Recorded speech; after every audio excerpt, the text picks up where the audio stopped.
오늘의 말씀은 창세기 26장 22절 말씀입니다. 이삭이 거기서 옮겨 다른 우물을 팠더니 그들이 다투지 아니하였으므로 그 이름을 르호봇이라 하여 이르되, 이제는 여호와께서 우리를 위하여 넓게 하셨으니 이 땅에서 우리가 번성하리로다 하였더라. 아멘. 세계적인 가구 매장 이케아를 잘 아시죠? 지난 2월 아랍에미리트의 수도 두바이에 2호점을 개설했습니다. 근데 이 매장에 결정적인 단점이 하나 있었는데, 아주 큰 매장을 짓다 보니 도심지에서 멀리 떨어져 있는 곳에 매장을 지었답니다. 그래서 접근성이 대단히 어려운 단점을 가지고 있었습니다. 고객이 매장에 쉽게 방문해야 되는데 너무 멀리 떨어져 있다 보니 어떻게 하면 이 매장에 손님들이 쉽게 찾아오게 할 수 있을까, 이런 마케팅을 고민하게 됩니다. 그러다 그들이 기가 막힌 전략 하나를 내놓게 되는데 이런 겁니다. 자기가 출발한 출발지에서 매장까지 시간을 계산해서 그걸 보여주면 돈으로 돌려주는 겁니다. 예컨대 집에서 내가 1시간 정도 걸려서 매장에 방문했다. 그럼 그걸 보여주면 1시간짜리 돈을 주는 거예요. 그래서 뭐 의자 하나 정도를 공짜로 구입할 수 있는 쿠폰을 준다든지, 뭐 어떤 사람은 한 2시간 정도 걸려서 왔다 그러면 좀 더 많은 양의 돈을 할인해주고 책상 하나를 살 수 있도록 그렇게 해주는 방법이었습니다. 나는 가까워서 5분밖에 안 걸렸다 그러면 핫도그 사 먹을 수 있는 쿠폰을 준답니다. 이 기가 막히고 색다른 전략 덕분에 이케아 매장은 비록 거리가 떨어져 있는 곳에 매장을 설치했지만 금방 많은 고객들을 모을 수 있었다라는 이야기입니다. 우리 교인들도 사업하시는 분 많으신데 흔히 사업을 전쟁이다 이렇게 얘기하지 않습니까? 사업을 쉽게 편안하게 하는 사람이 어디 있겠습니까? 말 그대로 전쟁터에서 전쟁하듯이 사업하시죠. 근데 전쟁에서 이기려면 평범해서는 이길 수 없습니다. 같으면 이길 수 없습니다. 달라야 이길 수 있습니다. 그래서 기업들은 다르게 표현하고 다르게 전하기 위해서 번뜩이는 아이디어로 손님들에게 어필하기 위한 광고 시장에 엄청난 재정을 쏟아붓습니다. 근데 사업만 전쟁이겠습니까? 공부하는 학생들도 전쟁이고요. 취업하는 젊은이들도 전쟁하는 거고요. 그렇게 따지면 인생은 전쟁과도 같은 겁니다. 싸워야 될 상대는 저마다 다르지만 우리는 오늘도 누군가와 싸우며 하루를 살고 있습니다. 앞에서 말씀드린 대로 이 전쟁을 이기려면 남들과 똑같아서는 안 됩니다. 달라야 됩니다. 다르게 사는 삶이 전쟁에서 이기는 겁니다. 그렇게 살아온 인생이 하나 있는데 오늘 창세기 26장에서 우리가 만나는 이삭의 삶입니다. 이 이삭의 인생은 한마디로 전쟁 같은 삶이었어요. 그런데 그가 결국 살아남을 수 있었던 이유는 남들처럼 살지 않고 남들과 다르게 살았기 때문에 이삭은 전쟁과도 같은 삶에서 이길 수 있었다. 이삭이 누구죠? 아브라함의 아들이 이삭이죠. 야곱의 아버지가 이삭이고요. 지난 시간에 이 이삭 얘기를 해드리면서 이삭이 어느 날 자기 아내 리브가하고 자기가 살던 지역에 큰 흉년이 들어서 먹을 양식을 구하러 자기가 살던 터전을 떠나는 이야기를 소개해드렸어요. 원래 이삭의 계획은 먹을 양식을 구하러 어디로 가고 싶었느냐? 이집트로 가고 싶었어요. 왜냐하면 이집트에는 나일강이 흐르고 거기에는 흉년이 없기 때문에 그곳은 정말 그 먹을 것 또는 누릴 것이 많았기 때문에 그곳 가면 먹을 걸 해결할 수 있을 거라고 생각하죠. 그런데 하나님께서 내가 내게 명령한 이 약속의 땅을 떠나지 말아라. 그래서 이삭은 고민하다가 애굽으로 내려가지 않고 그 약속의 땅을 떠나지 않기 위해서 먹을 걸 찾아 가나안 안에서 이동한 지역이 그랄이라고 하는 지역이에요. 지랄 아니고 그랄. 너무 조용히 해서 웃으라고 하는 얘기예요. 추우세요? 에어컨 좀 올릴까요? 조금 올려주세요. 근데 그 그랄에서 어떤 일이 있었냐면요, 해프닝이 있었어요. 자기 아내를 누이라고 속였다가 큰 망신을 당합니다. 근데 다행히도 하나님께서 이삭을 사랑하셔서 그 어려운 해프닝에서 모든 문제를 원만하게 해결해 주십니다. 그래서 다시 그랄에 이삭과 리브가가 정착하면서 그 안에서 무슨 일이 있었는지 그 이야기를 오늘 성경은 소개하고 있어요. 자, 이제 그랄에서 그가 안정된 삶을 다시 유지하면서 어떤 일이 생겼는가, 오늘 12절부터 14절을 읽어보겠습니다. 같이 읽겠습니다. 이삭이 그 땅에서 농사하여 그해 100배나 얻었고 여호와께서 복을 주심으로 창대하고 왕성하여 마침내 거부가 되어 양과 소가 떼를 이루고 종이 심히 많음으로. 이삭이 터를 잡고 제일 먼저 뭐 했다고요? 농사를 지었다 그랬어요. 이상한 거는 이삭은 원래 직업이 농사꾼이 아닙니다. 양을 돌보는 목축업을 하는 사람이죠. 농사를 해보신 분들은 알겠지만 농사 만만히 볼 게 아닙니다. 아무나 농사하는 거 아닙니다. 아이 뭐 곡괭이 하나 들고 땅하고 벗하고 살면 농사지, 그렇지 않습니다. 농사는 오랜 경험, 노하우, 지혜가 있어야 돼. 처음 해본 사람은 절대로 풍년을 맞이할 수 없습니다. 근데 이삭은 처음 농사를 져보는 거예요. 자기가 양을 키우는 일 가지고는 먹고 살 수 없으니까 그랄 땅에서 농사를 짓는 거예요. 그런데 신기하죠. 처음 짓는 농사인데 농사를 짓기만 하면 풍년이 드는 거예요. 지금 가뭄의 때거든요. 그래서 남들은 농사를 지어도 농사가 안 돼요. 그런데 이삭은 농사를 처음 지는데 농사를 지으면 오늘 성경에 보니까 30배, 100배의 결실을 거뒀대요. 여기서 말하는 건 남들보다 100배의 수확을 거뒀다, 딱 그런 수치를 이야기하는 게 아니라 성경에서 말하는 30배, 60배, 100배는 이건 상징적인 숫자예요. 저 사람보다 내가 30배 복을 받았다, 그게 아니고요. 이건 연산법인데요. 하나보다 둘이 많고 둘이 다시 넷이 되고 넷이 여덟이 되고 여덟이 16이 되고 이런 식으로 만약에 30배, 60배, 100배로 가봐요. 이 수학을 잘 모르시는군요. 공감을 못하는 거군요. 무한대예요, 무한대. 그러니까 단순히 100배, 저 사람보다 내가 100배 복을 받았다가 아니라 이게 2가 4가 되고 4가 8이 되고 8이 16이 되고 16이 32가 되고 32가 64가 되고 이렇게 해서 연산해서 가는 거예요. 그래서 30배까지 가보고, 그래서 여러분 60배, 100배까지 가보세요. 계산이 안 되죠. 이삭은 하나님이 주실 수 있는 최고의 복을 받았다는 거예요. 그런데 사실 이삭은 복을 받을 만한 자격이 없는 사람이에요. 왜냐? 그랄 땅에 가서요, 하나님이 하지 말라는 짓 했잖아요. 자기 아내를 누이라고 속이고, 하나님을 믿지 못하고 인간적인 방법으로 자기 아내를 누이라고 속였다가 망신당했죠. 이삭이 훗날 아들이 둘이 생겨요. 에서와 야곱.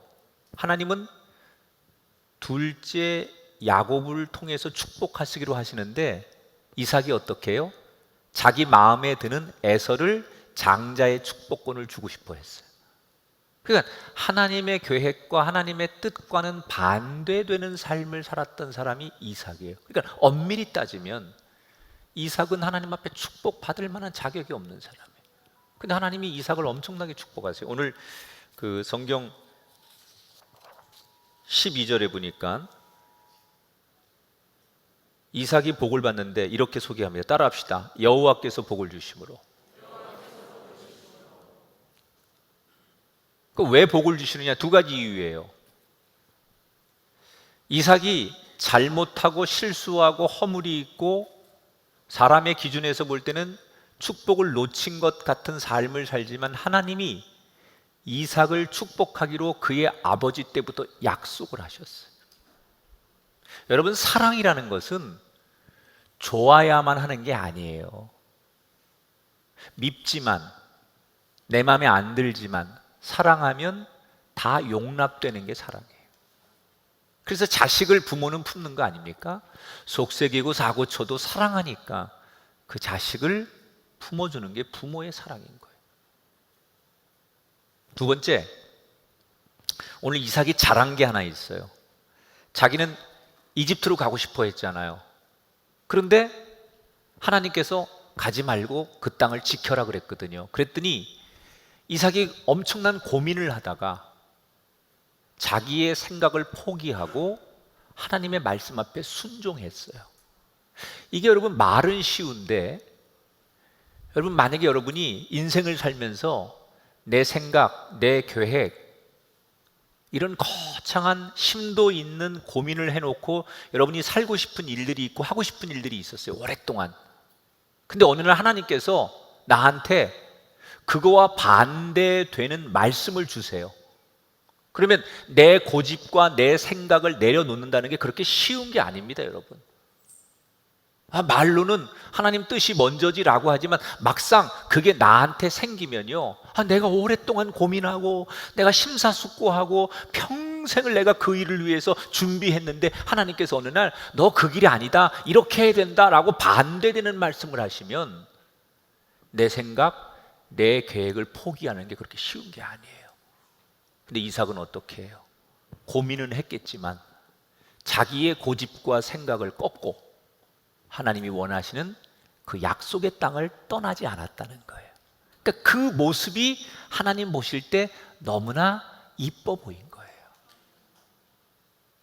그래서 하나님께서 그 땅에 거하는 그 어떤 사람보다도 이삭에게만 풍년의 복을, 그래서 오늘 성경에 보니까 거부가 되었다 그랬어요. 거부가. 이제 부자가 되었어요. 부자가. 이제 정말 즐기면 돼요. 더 이상 걱정할 일이 없어요. 한시름 놓았어요. 그런데 인생이라는 건 오름이 있으면 내림이 있고 다시 올라갔다 내려갔다, 오름과 내림이 반복되는 게 인생 아닙니까? 이제는 걱정거리 없이 편안하게 살 줄 알았는데 뜻하지 않은 곳에, 생각지도 않은 곳에 이삭에게 문제가 터집니다. 그게 뭐냐? 원주민들과의 갈등이에요. 지금 이삭이 살고 있는 가나안은 어디예요? 원래 이삭의 나라가 아니잖아요. 이삭은 지금 외국에 가서 사는 거예요. 그러니까 외국인 신분이죠. 그 나라에 살고 있는 원주민들이 가만히 보니까 외국에서 들어온 저 사람이 우리보다 더 잘 사는 거야. 그러니까 어떻게 여기서 태어나고 여기서 자라고 여기서 사는 우리들보다 외국에서 들어온 사람이 모든 경제권과 농사, 풍년 모든 걸 다 가지고 있으니까 이 원주민들이 텃세를 부리기 시작하는 거예요. 그래서 시기와 질투로 분풀이를 하는데 오늘 성경에 보니까 이삭이 쓰던 운물을 막아버려요. 오늘은 성경을 보면 여러분, 운물 얘기가 굉장히 많이 나와요. 모든 역사는 운물에서 일어나요. 앵두나무 운물가에 모든 역사는 방앗간 내지는 운물에서 일어나는데 성경에도 이 우물은 굉장히 중요한 영적인 상징이에요. 그리고 이스라엘 사람들에게 이 우물은 그냥 우물이 아니에요. 생명, 가축, 농사, 이거 가장 필요한 덕목 중에 하나가 운물이에요. 그래서 오늘은 운물 얘기가 굉장히 많이 나옵니다. 그 원주민들이 이삭을 괴롭히는데 제일 먼저 한 일이 뭐라고요? 이삭이 쓰고 있는 운물을 막아버렸다는 거예요. 그리고 그거로 끝나는 게 아니라 당시에 그랄 왕을 동원해서 왕이 행정명령을 통해서 이삭을 추방시켜버려요. 이게 여러분 남이 나라에 가서 살면서 당하는 서름 아닙니까? 외국 가서 외국 그 법에 뭐 추방 그러면 꼼짝도 못하는 거예요. 이삭이 그런 꼴을 당한 거예요. 그래서 할 수 없이 하나님이 엄청난 축복을 해주신 모든 걸 놓고 그 그랄이라는 도시를 떠나서 어디로 이주를 하느냐? 저 외지에 외곽에 산 꼴짜기로 들어갑니다. 그리고 거기서 다시 시작하는 거예요. 집을 짓고 농사를 짓고 가축을 먹이며 특별히 운물을 새로 파지요. 그런데 희한합니다. 새로 이주한 그곳에서 뭘 하든 간에 잘 되는 거야. 아멘 좀 해봐요.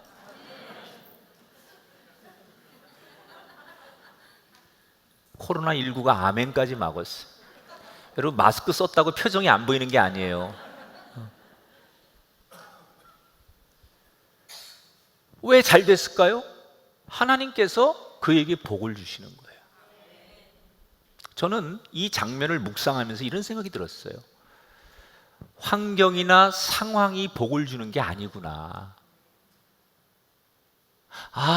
저 사람 뭐 조건이 좋고 상황이 참 좋고 여건이 좋으니까 저 사람은 복 받는 거예요.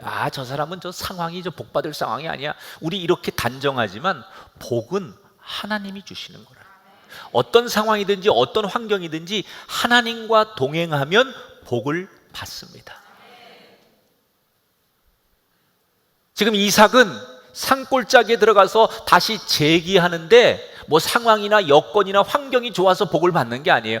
하나님이 동행하니까 그 어디나 하늘나라 축복을 받더라는 거예요.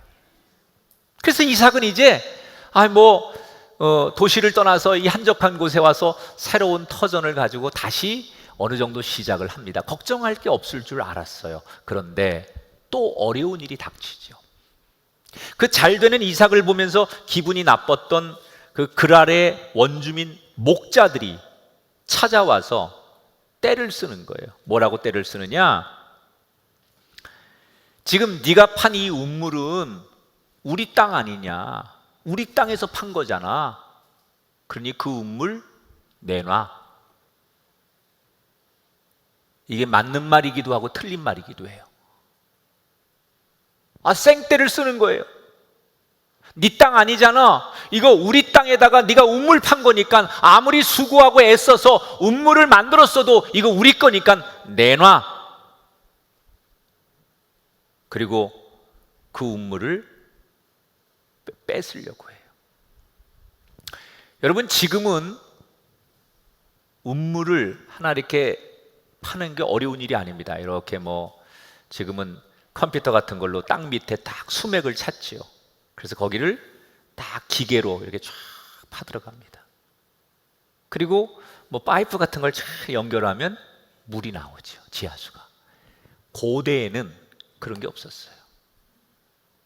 고대 문헌을 찾아보니까 이 당시에 수맥을 한 땅 밑에 100m까지 파는 거예요. 그래서 수맥을 찾는 거예요. 그러니까 이 당시에 고대에서 운물을 만들기 위해서 수맥을 찾는 건 너무너무 어려운 일이에요. 수맥을 찾아도 100m를 파고 들어가서 그 수맥과 연결이 돼가지고 운물을 만들려면 공사를 해야 돼요. 돌을 쌓고 벽돌을 쌓아가지고 그게 무너지지 않도록 운물을 만들어가지고 이렇게 세우는 일은 굉장히 어려운 거예요. 그러니까 이거는 노동력과 경제력이 뒷받침돼야만 운물을 팔 수 있는 거예요. 가난한 사람은 운물도 못 파요.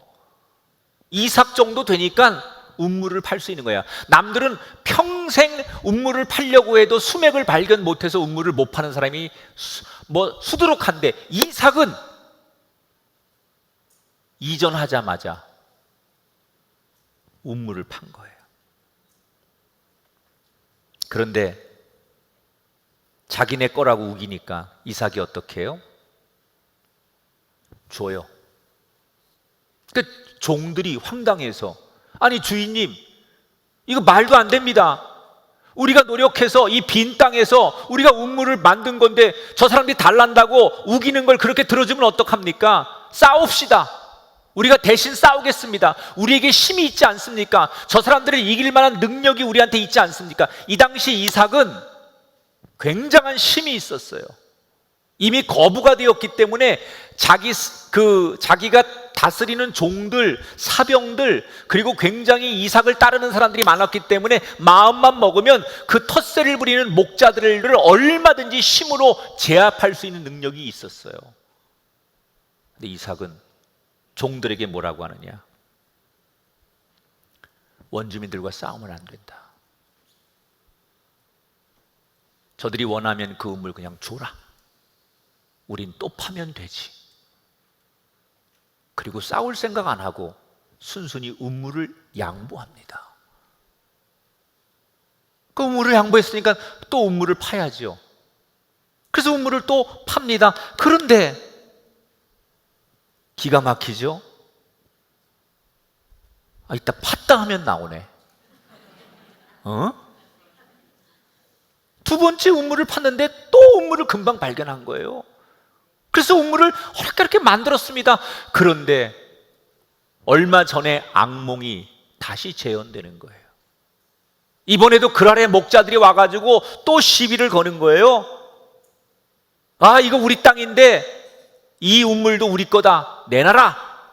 그리고 생떼를 쓰니까 이때 종들이 들고 일어납니다. 주인님, 이번엔 절대로 물러서시면 안 됩니다. 그런데 이삭이 뭐라고 얘기하느냐? 아니다. 절대로 싸우면 안 된다. 그냥 줘라.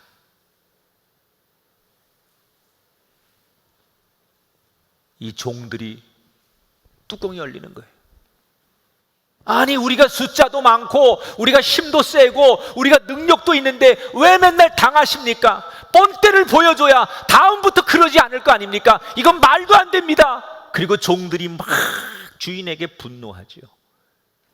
이때 그 분노하는 종들에게 이삭이 했던 유명한 말이 있어요.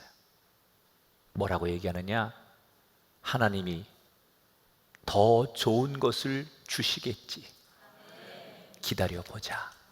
이게 이삭이 종들에게 했던 얘기예요.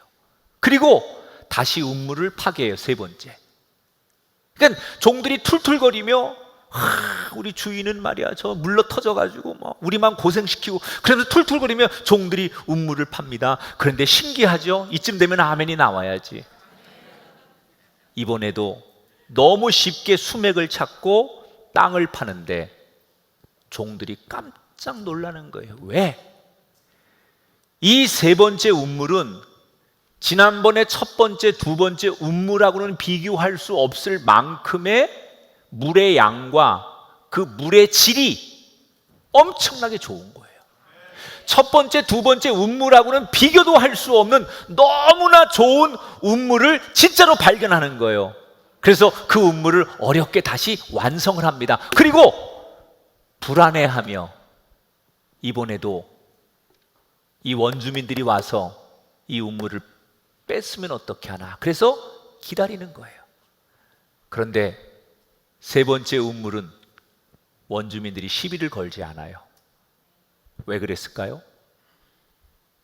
이 원주민들이 첫 번째, 두 번째 이삭을 흔들어 보고 이삭을 망하게 해보고 생떼를 써봤는데, 그러면 망하고 나가 떨어지고 망할 줄 알았는데 이삭은 양보하고 떠나면 더 좋은 걸 발견하고, 양보하고 떠나면 또 금방 발견하고, 그런 과정을 지켜보면서 우리가 아무리 이삭의 앞길을 가로막고 이삭을 망하게 하려고 이삭의 것을 뺏을지라도 이삭은 점점 더 강해지고 점점점 잘 될 것이다.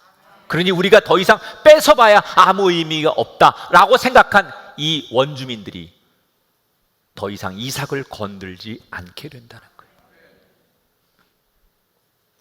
이때 이삭이 세 번째 운물을 지키며 두 손을 높이 들고 하나님 앞에 감사의 고백을 드리는 얘기가 22절에 나오는데, 이걸 제가 새 번역서로 올려놨어요. 같이 읽어보세요. 이제 주님께서 우리가 살 곳을 넓히셨으니 여기에서 우리가 번성하게 되었다 하면서 그 운물 이름을 르호봇이라 하였더라. 따라합시다. 우리가 살 곳을 넓히셨으니. 여러분, 이 말이 여러분 말이 되기 바랍니다. 하나님이 우리의 지경을 넓히시고 여러분의 삶의 터전을 넓히시고 일터를 넓히시고 여러분의 인생을 넓히시게 될 줄 믿습니다. 여러분, 이삭이라고 처음에 운물을 2번 빼앗겼을 때 화가 나지 않았겠습니까? 이삭도 인간이자 처음에는 화가 나고 기가 막혔습니다. 그리고 복수하고 싶었어요. 그러나 결국은 마음을 다잡고 묵묵히 참는 거예요. 왜 그랬느냐? 바로 이것 때문에 그런 거예요. 하나님이 나한테 더 넓고 더 좋은 운물을 주시려고 준비하고 계신 거야. 나는 하나님을 믿어. 결국 이삭은 하나님이 나한테 더 멋진 인생의 큰 그림을 그리고 있다는 것을 신뢰하고 자신에게 닥친 불행, 억울함, 분노, 이런 모든 것도 하나님이 내 인생의 훗날에 큰 그림을 그리는데 도구가 될 수 있다고 생각했기 때문에 일희일비하지 않고 희로애락에 울거나 웃지 않았다는 거예요. 우리가 세상을 살다 보면 이삭처럼 억울하고 속상하고 분통 터지고 답답하고, 여러분, 그럴 때마다 슬퍼서 울고 속상해서 소리치고 조금 잘 되면 웃고, 그런 게 아니라 순풍이든 역풍이든 내가 지금 만나는 이 모든 과정이 하나님이 물감이라고 생각해서 순풍도 역풍도 하나님의 손에 들리면 좋은 물감이 되어서 내 인생의 큰 그림을 그리기 위한 도구로 쓰시는 거구나. 이렇게 하나님을 신뢰해야 된다는 거예요. 따라합시다. 믿는 자는 달라야 합니다. 어떻게 달라야 돼요? 하나님의 큰 그림을 기대해야 돼요. 이건 이삭에만 해당되는 내용이 아니에요. 여러분의 인생에, 저의 인생에 하나님은 언제나 우리가 지금 너무 답답하고 오늘 하루가 너무 고통스럽고 지금 내일이 보이지 않는 것 같지만 하나님은 나를 사랑하시기 때문에 내 인생의 큰 그림을 그리고 계세요. 이런 대표적인 사람이 여러분 다윗 아닙니까? 다윗. 여러분, 다윗이 왕이 되기 전에 사울 왕에게 10수년을 쫓겨다닙니다. 근데 다윗이 무슨 죄가 있어서 쫓겨다니는 게 아니고, 다윗은 나라에 충성하고 왕에게 충성한 것밖에 없어요. 그런데 사울이 자기를 그냥 미워하는 거예요. 시기하는 거예요. 그래서 다윗은 너무나 억울하게 도망자가 됩니다. 왜 착하게 사는 사람, 의롭게 사는 사람, 진실하게 사는 사람을 하나님 지켜주지 않고 왜 선한 사람이, 의로운 사람이 고통을 당해야 되나? 이게 다윗이 가졌던 궁금함이에요. 그런데 그 상황을 하나님은 다윗의 인생에 큰 그림을 그리고 계셨어요. 그가 도망자로 있을 때 다윗은 광야 같은 데서 자기처럼 억울하고 도망자로 또는 사람들에게 모함을 받아서 피해 다니는 많은 수백 명의 사람을 만납니다. 그러다 보니까 그들을 위로하고 그들과 대화를 나누다 보니까 자연스럽게 그 인생의 밑바닥에 놓인 사람들을 통솔하는 리더십을 배운 거예요. 그리고 훗날 왕이 되었을 때 다윗은 내가 왕이니까 왕의 자리에서만 누리는 게 아니라 그때 도망 다닐 때 만났던 그 수백 명의 민초들, 애환을 가지고 있는 백성들을 생각하면서 내가 다스리는 이 나라에는 억울하고 고통당하는 많은 사람들이 있다는 것을 그때 이미 경험했기 때문에 왕이 되어서도 그때의 마음으로 백성들을 돌보기 때문에 백성들은 이 다윗 왕을 성군으로, 훌륭한 왕으로 따르게 되는 거예요. 그때의 그 고난이, 그때의 그 쫓김이, 그때의 그 억울함이 훗날 하나님이 그의 인생에 큰 그림을 그리는데 도구가 되었다는 거예요. 저에게도 마찬가지고 여러분에게도 마찬가지. 제 어린 시절 또는 제 젊은 시절 제가 유복하지 않게, 넉넉하지 않게 살아왔던 것이 하나님이 나를 목사되게 여러분 앞에 세워지는데 큰 그림을 그리는 도구였어요. 혹시 지금 여러분의 인생의 이삭처럼 다윗처럼 억울하고 고통스럽고 괴로운 일을 만나시고 답답한 일을 만나셨다면 여러분 지금의 상황을 바라보지 마시고 하나님의 손끝을 바라보십시오. 하나님의 큰 그림을 바라보십시오. 지금의 이 어려운 순간도 하나님의 손에 들리면 큰 그림을 그리는 도구가 될 거예요. 우리를 사랑하시는 하나님께서는 우리가 알지 못하는 우리 인생의 큰 그림을 그리고 계시니 그 하나님을 바라보고 따라가는 우리가 되기를 주님의 이름으로 축원합니다. 자, 르호봇이라는 우물을 얻은 이삭은 그곳에서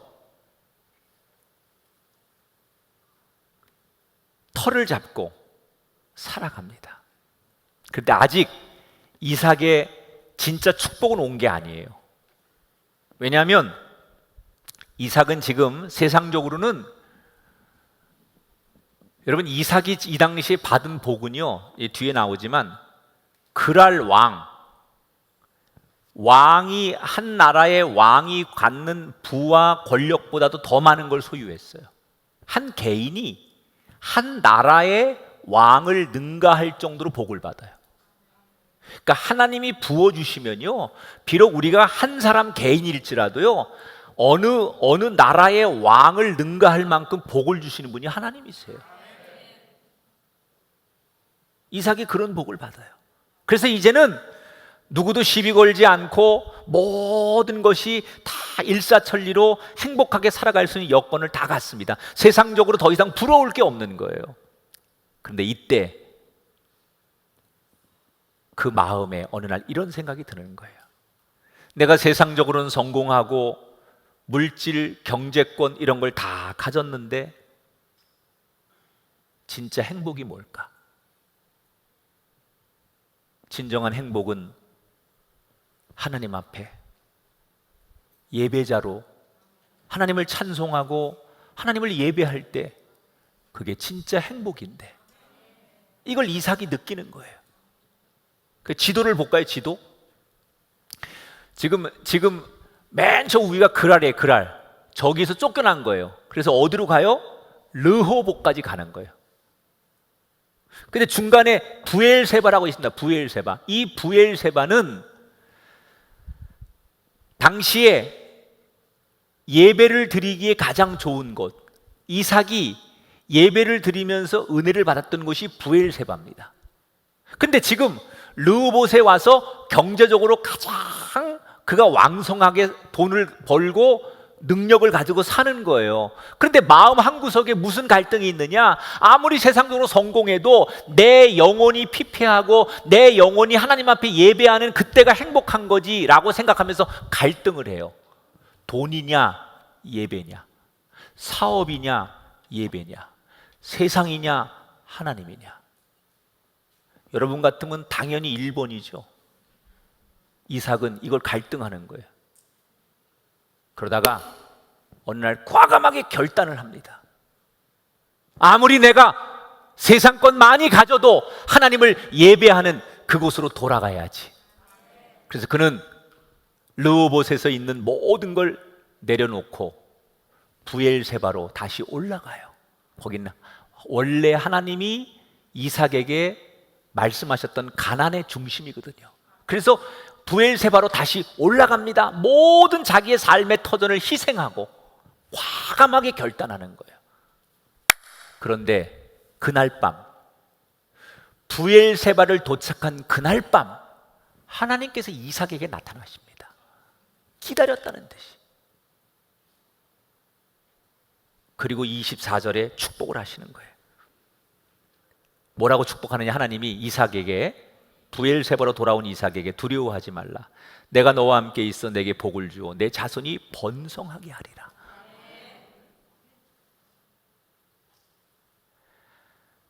다른 데 있을 때는 하나님께서 이삭에게 이런 약속을 안 하셨어요. 그런데 브엘세바로 돌아오니까 기다렸다는 듯이 돌아온 그날 밤 이삭에게 나타나셔서 약속하시는 거예요. 마치 신약 성경에 탕자가 집을 나갔다가 언제 돌아올지 모르는데 돌아오기를 매일같이 기다리며 탕자가 돌아오자 문을 박차고 나가서 그 돌아온 탕자를 가슴으로 끌어안고 목욕을 시키고 새 옷을 입히고 너는 내 아들이라고 말했던 그 아버지처럼 하나님이 마치 기다렸다는 듯이 브엘세바로 돌아온 이삭에게 그날 세 가지의 약속을 하세요. 첫째, 두려워 말라. 여러분이 최고의 축복이 뭘 것 같아요? 마음의 평안이에요. 걱정, 근심, 염려 없는 거예요. 아무리 돈이 많고요, 아무리 세상에서 남부러운 지위를 가졌어도요, 그가 살면서 하루하루가 막 불안하고 어쩔 줄 몰라 하고 내일에 대한 근심과 걱정으로 잠을 못 자면 가장 불행한 사람이에요. 막노동을 하고 농사를 짓고요, 별로 가진 건 없고요, 단칸방에 살아도요, 오늘 하루 그냥 먹고 자고 아무 걱정 없이 근심 없이 살아가면 그게 최고 행복인 거예요. 근데 하나님이 이삭에게 무슨 약속을 하세요? 두려워 말라. 평안의 복을 주시겠다. 두 번째, 내가 너와 함께 할 것이다. 세 번째, 너의 미래, 자손을 복되게 하겠다. 하나님이 최고의 축복을 이삭에게 약속하세요. 여러분, 이 복을 욕심냅시다. 우리도 이 복을 받는 가문이 되시고 이 복을 누리는 인생이 되시기를 주의 이름으로 축원합니다. 그래서 오히려 르호봇은 내가 노력해서 거둔 축복이라면 이 브엘세바는 하나님께서 약속하시고 주는 거예요. 그래서 이 브엘세바에서 진짜 영적인 복을 이삭이 누리며 사는 거예요. 그런데 오늘 성경 마지막에 보면 그렇게 사는 어느 날 이삭에게 예기치 않은 손님 하나가 찾아와요. 그 누구냐? 예전에 그랄 땅에서 이삭을 시기해서 이삭을 추방하고 쫓아냈던 그랄의 왕이 찾아와요.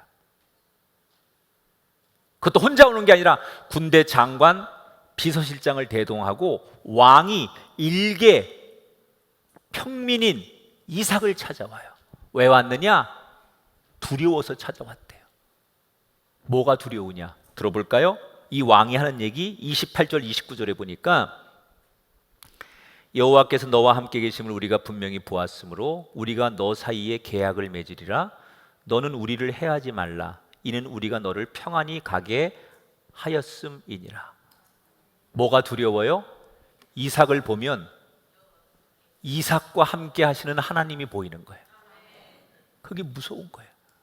아까 말했지만 이삭은 그 힘이 점점점 강해져 가지고 왕이 위협을 느낄 만큼, 그래서 이삭이 마음만 먹으면 자기가 상대가 되지 않을 만큼 이삭은 이미 힘이 커졌어요. 그래서 이삭이 무서운 거예요. 그래서 왕이 먼저 와가지고 이삭한테 지난날의 모든 과정을 잘못했다고 용서를 빌고 다시는 싸우지 말자, 내가 도와줄 테니까 우리 전쟁하지 말자, 평화협정을 맺자고 왕이 이삭한테 제안을 하는 거예요.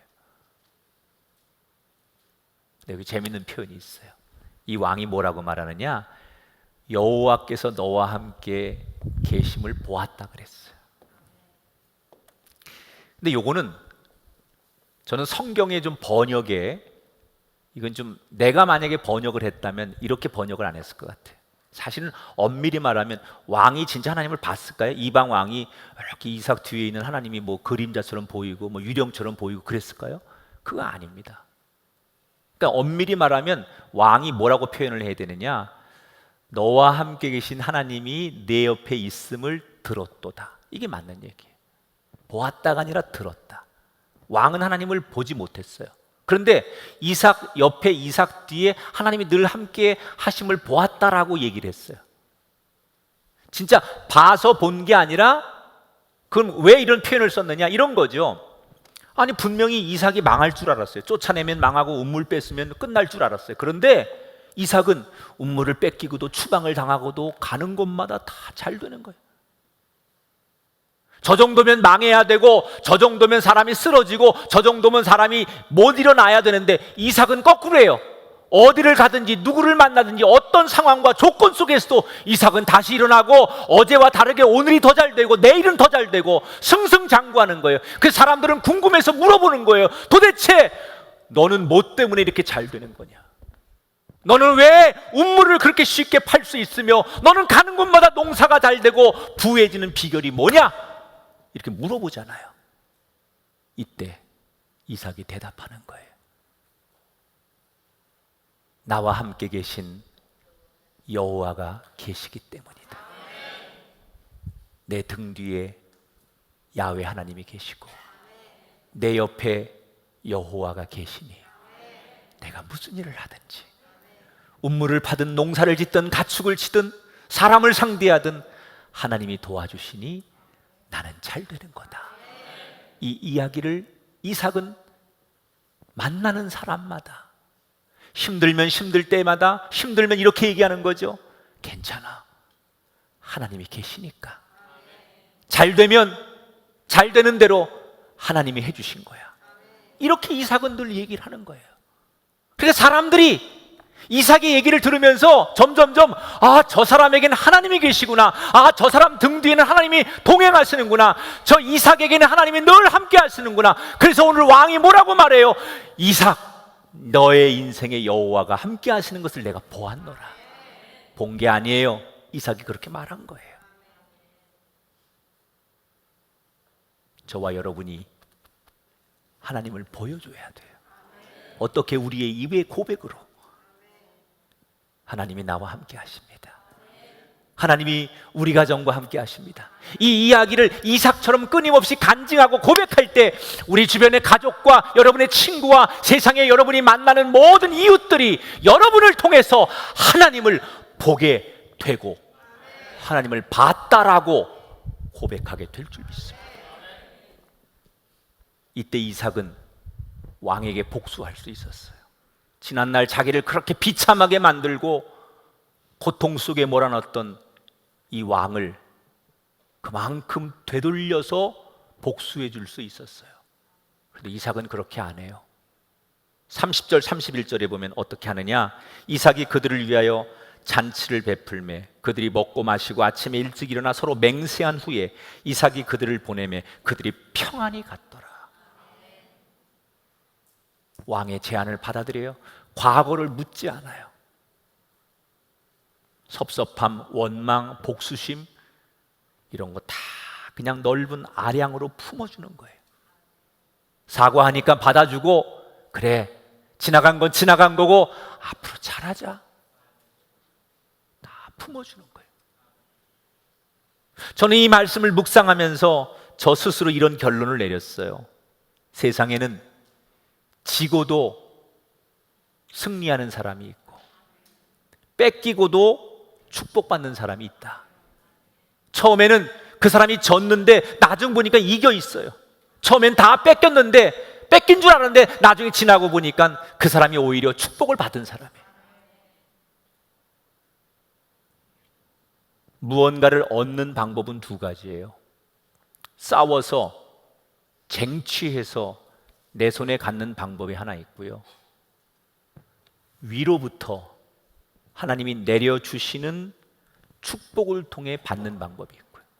이삭은 싸워서 쟁취해서 복수해서 힘을 가지고 자기 것을 만든 게 아니에요. 위로부터 주시는 하나님의 축복으로 자기 것을 만든 거예요. 사랑하는 여러분,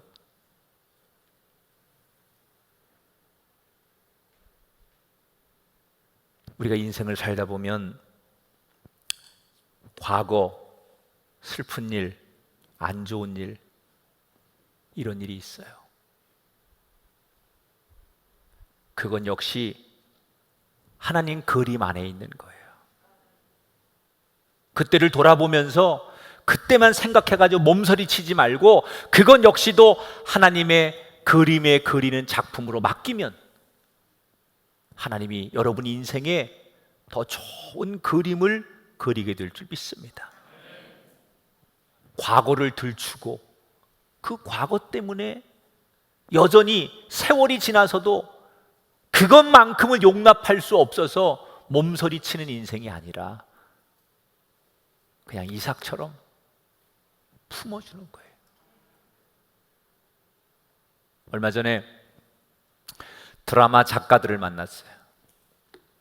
유명한 작가들인데 어떻게 이렇게 매일같이 아침 드라마 또는 주말 드라마 이런 걸 만들어내느냐 이렇게 물어봤어요. 그랬더니 목사님, 이 작가들도 대본을 완성할 때 꼭 필요한 뼈대, 빼놓지 않는 줄거리가 있다는 거예요. 그게 어떤 스토리든 간에 반드시 이 얘기만 들어가면 그 드라마는 흥행을 한대. 그게 뭐냐 그랬더니 복수극이 반드시 들어가야 된대. 왜 그러냐 그랬더니 현대인들이 대리만족을 느낀대요. 그래서 아침 드라마든 뭐든 간에 뭐 수목 드라마든 주말 드라마든 간에 반드시 형제든 뭐 남녀의 관계든 무슨 뭐 이웃의 관계든 복수극이 들어가면 반드시 그 드라마는 흥행을 한대. 그만큼 현대인들이 과거에 상처가 많고 누군가에 대한 원망이 많고 복수심에 몸서리를 치는 현대인들이 많다는 거예요. 이 대리만족을 드라마에 나오는 주인공이 자기 대신 처절하게 복수해 주는 걸 보면서 사람들이 열광한다는 거예요. 그래서 작가들은 일부러 복수극을 반드시 넣는다는 거예요.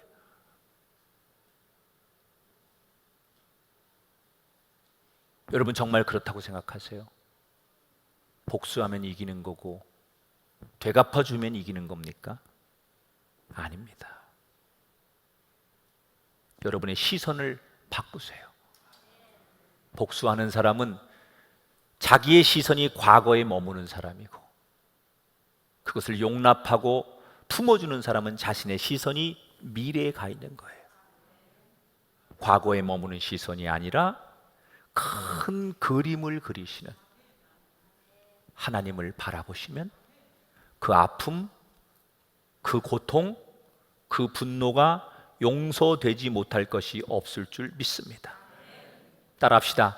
나를 향한 그림, 그것에 집중합시다. 할렐루야. 환경과 상황이 인생을 만들지 않습니다. 대처하는 방식이 인생을 결정하는 거예요. 믿는 사람은 무슨 일을 만나든지 다르게 살아야 돼.